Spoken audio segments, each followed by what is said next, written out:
Hey everybody, today I'm going to show you how to solve the 2x2 Megaminx, also known as the Kilominx.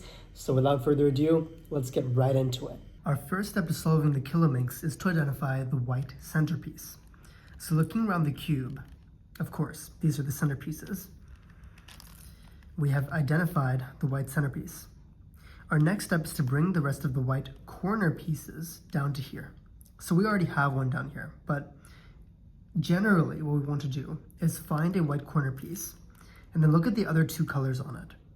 Choose one of these two colors and then find a matching colored corner piece and bring them together. Let's begin with this piece right here. It's got white, yellow, and blue. I'm going to choose white and blue. So looking around, this piece also has white and blue. So simply using our intuition, let's bring these pieces together. And just like that, we now have two pieces in white together. Let's continue the sequence of movements. So over here we have white and yellow. Over here we also have white and yellow. So I'm simply going to move these over. And just like that, we only have two more left. Over here we have white and purple. And just like that, we also have white and purple over here. So let's, like we did earlier, move those pieces together.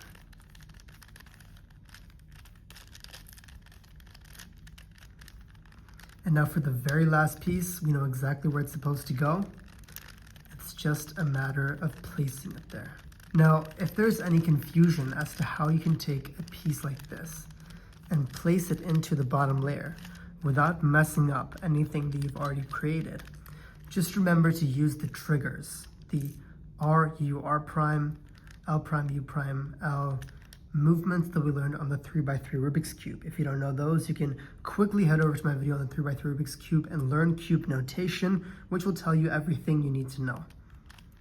So now I'm just going to execute a quick right trigger, and just like that, we have solved the very first face and layer of the Kilominx.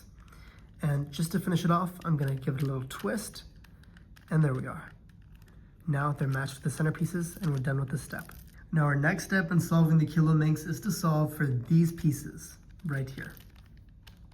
Now to solve for these pieces, what we do effectively is look at this white face, and then look at this triangle formed by these three centerpieces. This is the piece we're looking for, the one in between these triangles. So right here we have blue, red, and pink. Let's look around and try and find the piece that has blue, red, and pink. Sure enough, it's right up here. So for us, it's just going to be a matter of moving this down, or so it would seem. However, it's misaligned.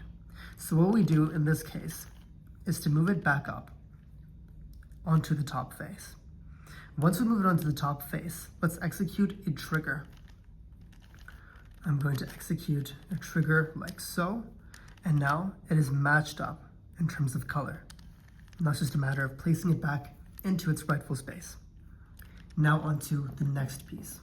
Here we have red, green, and this off-white color right here, this beige. So let's find that piece. And sure enough, here it is. I'm going to twist that back into position, and in this case, we did not have to reorient the faces, and it fit perfectly. Now for the remainder. We have green, purple, and blue.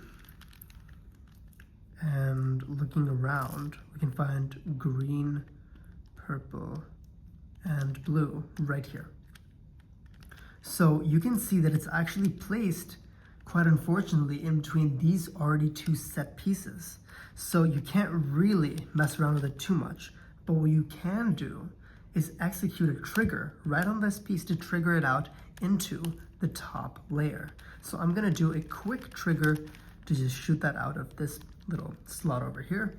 From our top face, I can now rotate this over to exactly where we want it to be and simply twist downwards. And that way we've now aligned another piece onto this layer. Let's go for the next one. We're looking for this piece right here, which should be purple, yellow, and orange. And sure enough, here it is. So you can see it's misaligned, but that can be fixed with a simple twist. And now it is placed in its rightful position. Now for the very last piece in this step, we're going to find the piece that is yellow, blue, and green. That piece right here. Trigger this piece out from there, align it up with its corresponding centerpiece, and simply move it down. And like that, we've completed the very next step, which was to align all of these pieces right here.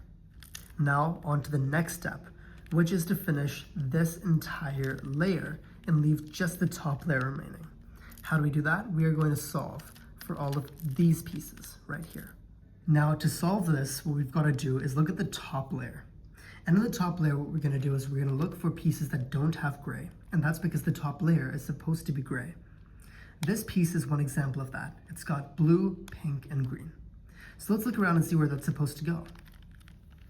Blue, pink, and green. It's supposed to go right here. So what we can do now is position that piece right above where it's supposed to go, and then do a trigger to position it correctly.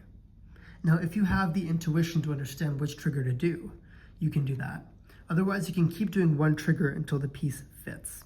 In our case, I know that we can do a left trigger to position this in, because right here on the left, we have the blue, and that blue is supposed to come right here. So we can do a left trigger, thereby positioning the piece accurately where it's supposed to go and completing this face.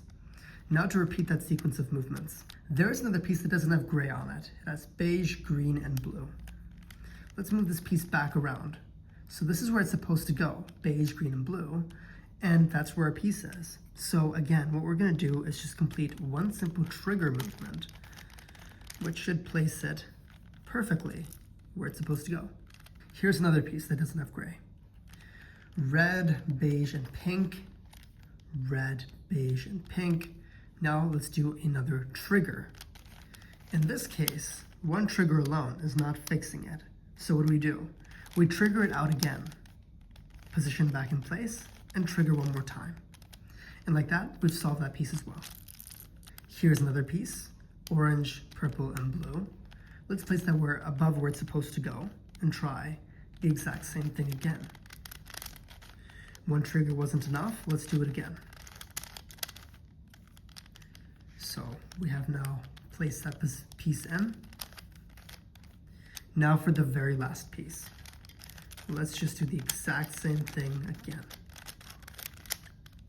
And like that, we've solved this entire second layer, and the only thing we've got left is the top face. Now that we're on the top face, the process is very simple. Our first step is to realize that all of these pieces have gray on them, but they're not necessarily facing upward. So what we should do is take one of these pieces that's not facing upward, and you place it into your bottom right. So then what you do is a very simple algorithm. You do D, R prime, D prime, R.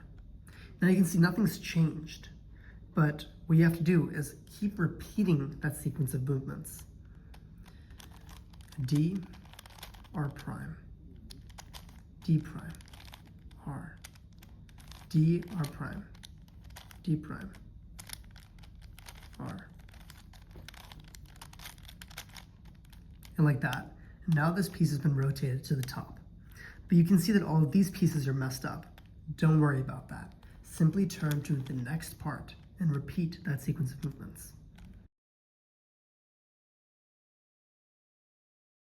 And like that, another piece has been oriented to the top. Now for the very last piece.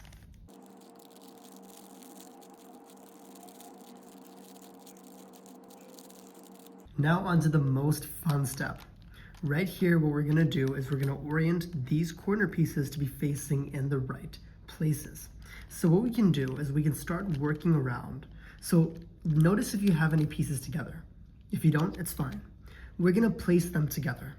So this piece right now, we know that we shouldn't have it here. So what should we do about it?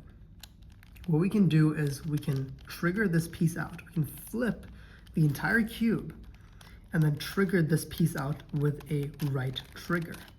Now you can see that a lot got messed up, but it's okay. Now turn it to where the piece is supposed to be, and then trigger it back in. And now you can see there's another piece over here. Now what you can do is turn the cube around. Think about where it should go. I think it should go right here in between this orange and this green. Let's twist it and give it a right trigger, and it should fall right into place. That motion placed another piece right up here. And it's pink and beige, and there's only one place that can go, and that's right here. So let's twist this around and do a reverse trigger and place that in. And like that, you have solved the 2x2 Megaminx, you have solved the Kilominx. Congratulations.